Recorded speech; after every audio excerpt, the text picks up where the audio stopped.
Kitchen മെമ്മറീസിലേക്ക് സ്വാഗതം. ഞാനിന്ന് വന്നിരിക്കുന്നത് ഇഡ്ഡലിക്കും ദോശയ്ക്കൊക്കെ കഴിക്കാൻ പറ്റിയ വളരെ പെട്ടെന്ന് തയ്യാറാക്കിയെടുക്കാവുന്ന ഒരു ചമ്മന്തിയുടെ റെസിപ്പി ആയിട്ടാണ്. തേങ്ങയും തക്കാളിയും ഒന്നും ഇല്ലാതെയാണ് നമ്മൾ ഈ ചമ്മന്തി തയ്യാറാക്കിയെടുത്തിരിക്കുന്നത്.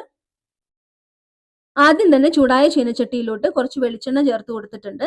വെളിച്ചെണ്ണ ചൂടായി വന്നപ്പോൾ തീ ലോ ഫ്ലെയിമിലോട്ട് ആക്കിയിട്ട് 1 ടീസ്പൂൺ തുവരപ്പരിപ്പ്, നമ്മൾ സാമ്പാറൊക്കെ വെക്കാൻ എടുക്കുന്ന പരിപ്പുണ്ടല്ലോ, അത് ചേർത്ത് കൊടുത്തിട്ടുണ്ട്. ഇനി എരിവിന് ആവശ്യമായിട്ടുള്ള മുളക് ചേർത്ത് കൊടുക്കാം. ഞാനിവിടെ 2 അധികം എരിവില്ലാത്ത കാശ്മീരി മുളകും 2 എരിവുള്ള വറ്റൽമുളകും ചേർത്ത് കൊടുത്തിട്ടുണ്ട്. നമ്മൾ ഈ ചേർത്ത് കൊടുക്കുന്ന പരിപ്പും വറ്റൽമുളകും കരിഞ്ഞു പോകാതിരിക്കാൻ വേണ്ടിയിട്ടാണ് ആദ്യം തന്നെ തീ ലോ ഫ്ലെയിമിലോട്ട് ആക്കിയത്. കാശ്മീരി മുളകിന് അധികം എരിവില്ല. കാശ്മീരി മുളക് ചേർക്കുമ്പോൾ ചമ്മന്തിക്ക് നല്ലൊരു കളറൊക്കെ കിട്ടും. ഇനി നിങ്ങളുടെ കയ്യിൽ ഇല്ലെങ്കിൽ സ്കിപ്പ് ചെയ്യാം. നിങ്ങളുടെ കയ്യിൽ കാശ്മീരി മുളകിന്റെ പൊടി ഉണ്ടെങ്കിൽ അതും ചേർത്ത് കൊടുക്കാം. പൊടിയാണ് ചേർക്കുന്നതെങ്കിൽ ഈ സമയത്ത് ചേർത്ത് കൊടുക്കരുത്.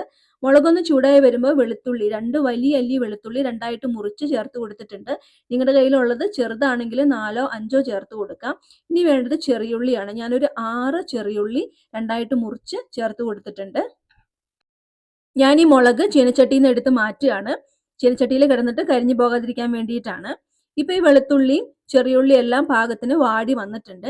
ഇതിലോട്ട് സവാള ചേർത്ത് കൊടുക്കണം. ഒരു വലിയ സവാള ചെറുതായിട്ട് അരിഞ്ഞ് ഇതിലോട്ട് ചേർത്ത് കൊടുക്കുകയാണ്.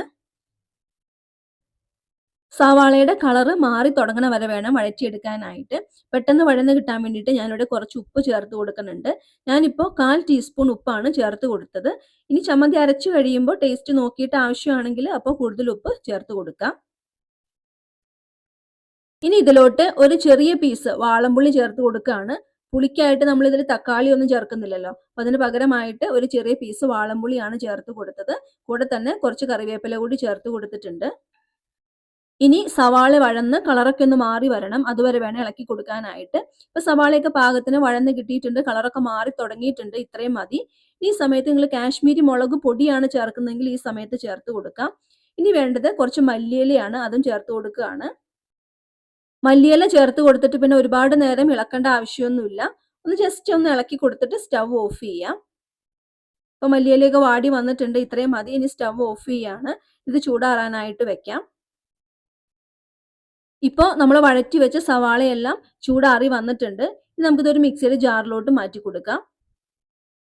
ഇതിലോട്ട് ഒരു നുള്ളു ഉപ്പൂടെ ഞാൻ ചേർത്ത് കൊടുക്കുന്നുണ്ട്. ഒരു 1/4 ടീസ്പൂണിന്റെ പകുതി ഉപ്പും കൂടെ ചേർത്ത് കൊടുത്തിട്ട് ആവശ്യത്തിന് വെള്ളവും ചേർത്ത് കൊടുത്ത് നന്നായിട്ട് തന്നെ അരച്ചെടുക്കാം.